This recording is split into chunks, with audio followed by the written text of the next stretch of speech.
Can somebody please say checkmate? That is right. It is officially safe to say that the Philadelphia 76ers and GM Daryl Morey have won the battle against 2-5 and Rich Paul. We got it all coming up. Let's go. Perfect.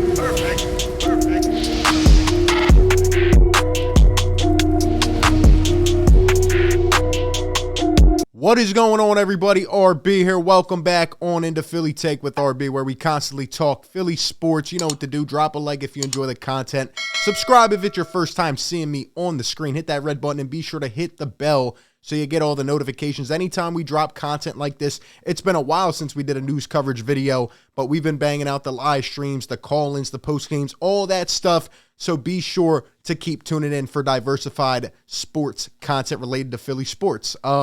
We're back with a big one today. That is right. It's been a while, man, since we talked on this situation. I told you it wasn't going to happen, but a Woj bomb came out earlier today, and we're just going to get right into it, man. So, boom. Woj puts this out a little while ago. ESPN sources say that the Sixers have fined 2-5 his $360,000 game salary for missing Thursday's game and plan to resume fining him until he cooperates with team physicians on his mental health issues and fulfills other basketball-related obligations. Now, just take a look outside for a second. If you're a Sixers fan, take a look at yourself in the mirror and smile. Why? Because, one, it's a beautiful day. It's a little bit cold, but it is a beautiful day, ladies and gentlemen, and it just got 10 times prettier. Look, man, the Sixers, I'm proud of this organization, and I'm proud of this team. They have won. They have withheld the storm. You know what I mean? They went through this. They went through a dirty, muddy war, and as of right now, at this point in time, once again, the Sixers holding to their guns, they've won. Now, let me tell you what this means. First and foremost, let's take a step back, okay? The Sixers have won 5 games straight. They are 7-2. With Miami's loss last night, they lead the Eastern Conference by themselves. This team is playing great. They're playing with chemistry, heart, toughness. They're playing together. They're playing for each other. And look, by no means am I saying that this team right now is a finished product. I know they're not.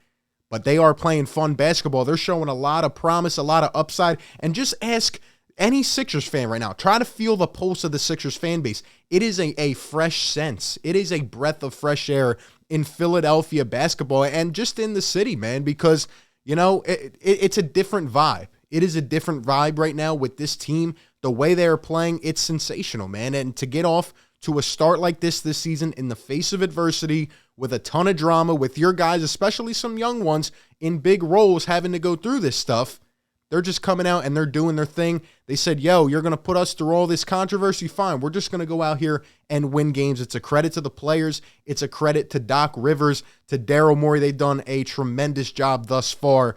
And now surrounding this whole 2-5 situation, let me tell you something. The top overall thing, like I just said, is that the Sixers are playing well. We are a better team, okay? It is no coincidence. There's no secret about it. The fact that the Sixers are the top team in the league in offensive efficiency. We're top in field goal percentage. We're top 3 in three-point percentage. We're top 3 in free throw percentage. We can go on and on and on. The Sixers are a better team because they're playing 5-on-5 offense. The pace is amazing. These guys trust each other. They're swinging the ball.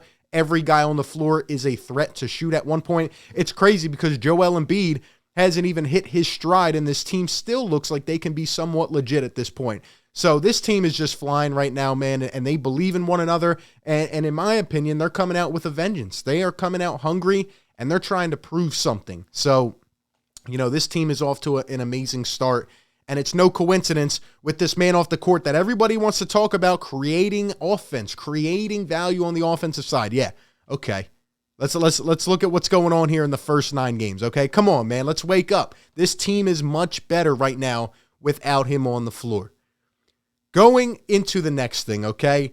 So now the Sixers are not paying him. So obviously we know the whole backstory, right? And, you know, first it was a back injury, said there was back tightness and all, and then, you know, it progressed to having a mental health issue, and he hasn't spoke once yet. He's been away from the team, and we know that there's a stipulation within the CBA because the Sixers fined them before, and they were holding it in an escrow account, and there's a stipulation in the CBA that says if your failure to render services, aka play for the team and all that, is caused by some type of mental disability or mental health issue, then you can still get paid pretty much. And 2-5's been in and out of the facility, still not really talking to anybody, won't talk to the media, just doing like little drills by himself, and then he's gone, and then he says he needs more time. Look, this is not a video to, try to break down his mental state right now. I'm not going to speak on that. And look, I'm sure there's a lot of pressure on him or whatever else you want to call it. I hope the guy is good. I really do. Okay. And best of luck to him, whatever he does. I'm not here to downfall and down talk on a man's career situation. Okay. But here's what I'm going to say. It's pretty obvious now, if you haven't seen or haven't realized this, if it hasn't knocked you in the head by now, that there's really not an entire mental health thing going on where it's like you just can't play. You know what I mean? Like I said weeks ago, he's trying to tiptoe within the guidelines. I'm sure a lot of that is coming from Rich Paul. And you know what? Rich Paul has been defeated. And not only does this, make the situation better for the Sixers, but now it has set a precedent, because the next guy that wants to pull something like this, you better think 4 times about it, okay? So the Sixers go from fining 2-5, and this is an amazing part on the Sixers. Then they go and publicly offer this guy support and help, and even in the face of adversity and getting called out, we're like, we will give you every service that you need right at your hands. We will help you any way that you can or any way that you want. And now 2-5, publicly denies it. He doesn't want it. Apparently, he's been working with the NBA separately, but the Sixers look like the good guy. And now 2-5, his inability to come back and work with this team. Now the true colors are being shown. The light is being shed here, ladies and gentlemen.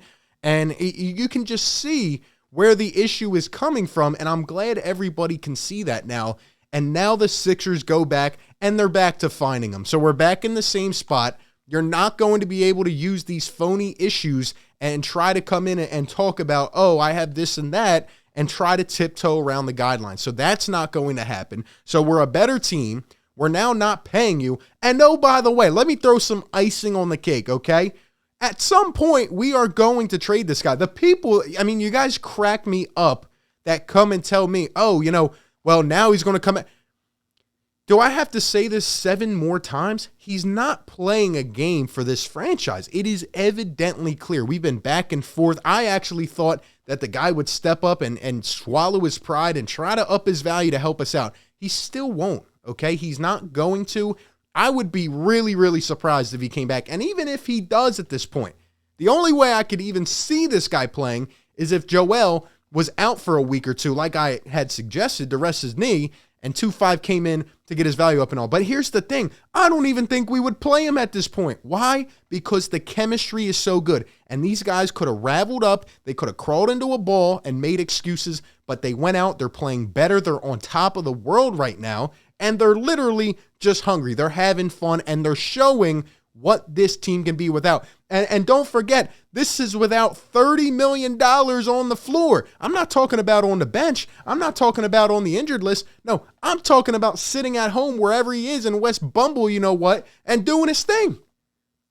So even if the Sixers end up trading this guy, they're either going to get sufficient role players back, draft picks or whatever. I don't think we're going to get a star for him at this point, because why would you want to? Unless the team was desperate.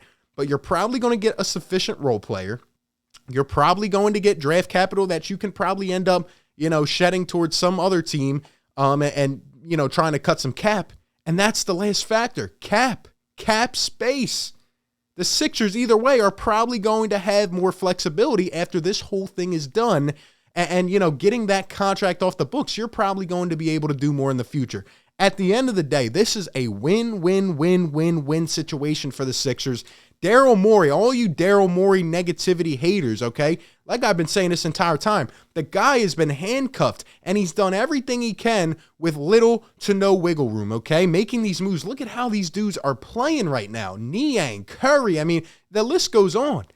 And he's had a $30 million diva who he can't really do much with, and he's out here sticking to his guns, telling Rich Paul to shove it. It is absolutely beautiful. Daryl deserves a lot of credit.